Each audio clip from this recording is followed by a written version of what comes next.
زندگی کی اس دوڑ میں سب سے زیادہ جو بات ایک انسان کو متاثر کرتی ہے وہ غم ہے، جس کا وہ کسی صورت بھی متلاشی نہیں رہتا۔ کہتے ہیں اگر کوئی چیز انسان کو مار نہیں سکتی تو وہ اسے مضبوط کر کے ضرور چھوڑتی ہے، اور یہی حال اس غم کا بھی ہے۔ ہم میں سے کئی ایسے لوگ ہیں جنہوں نے زندگی میں ایسی کیفیات کا سامنا کر رکھا ہے یا اپنے قریبی لوگوں کو اس میں مبتلا پایا ہے۔ کسی اپنے کا بچھڑ جانا، مہلک بیماری سے جنگ، طلاق کی صورت میں علیحدگی، بے روزگاری یا دیگر ایسی کئی صورتوں کا شکار انسان تکلیف دہ تناؤ، تلخی، افسردگی اور مستقل بے چینی کا شکار نظر آتا ہے۔ قدرت کا ایک قانون ہے کہ وہ کسی کو اس کی برداشت سے زیادہ بوجھ نہیں دیتا۔ کچھ ایسا ہی معاملہ غم و تکلیف جیسی کیفیات کا بھی ہے، جو کہ ایک خاص مدت کے لیے زندگی کا حصہ تو بنتی ہیں، لیکن اپنا ایک سائیکل مکمل کرنے کے بعد کچھ ایسے مثبت اثرات بھی چھوڑ جاتی ہیں جس سے انسان کی وابستگی پہلے نہیں ہوئی ہوتی۔ عام حالات میں انسان اپنے اندر کی طاقت کو پہچان ہی نہیں پاتا کہ اللہ نے اس کے اندر کتنی سخت و برداشت کرنے کا مادہ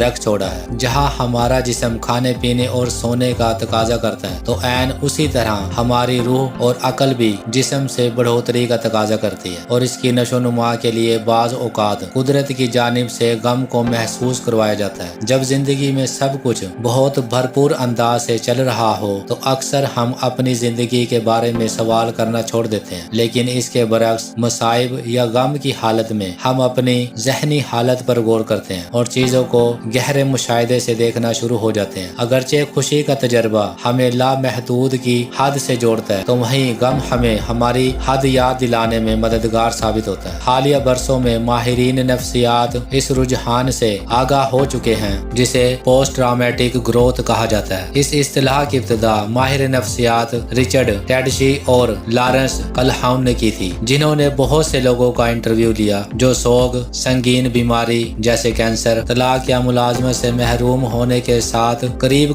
موت کے تجربات سے گزرے تھے۔ ابتدائی مرحلے میں سب نے روح کی تاریک رات کا تجربہ کیا، جس میں ان کے لیے زندگی کا ہر پہلو بے مقصد ہو گیا تھا۔ کسی تکلیف دہ واقعے پر مستقل طور پر سوچتا کہ کیا ہوا ہے اور اس کے بارے میں سوچتے ہی رہنا، خیالات اور احساسات کو بار بار چلانا فطری عمل ہے جس سے ہر کوئی گزرتا ہے۔ اس کے بعد وہ روحانی سفر کی تلاش سے گزرتے، جس میں انہوں نے خود کو پریدا اور اپنے آپ سے، اپنے وجود سے کئی طرح کے سوال پوچھے، اور جستجو کے اس سفر میں ان کو کئی نئی اخلاقی اور روحانی قدریں ملی جو کہ پہلے ان کی زندگی کا حصہ ہی نہیں تھی۔ کئی ایک کو زندگی کا معنی اور مقصد ملا، کئی ایک نے اپنے اندر عاجزی کو پیدا ہوتے دیکھا، کئی ایک کے اندر لوگوں کے لیے مزید ہمدردی اور دور اندیشی نے جنم لیا،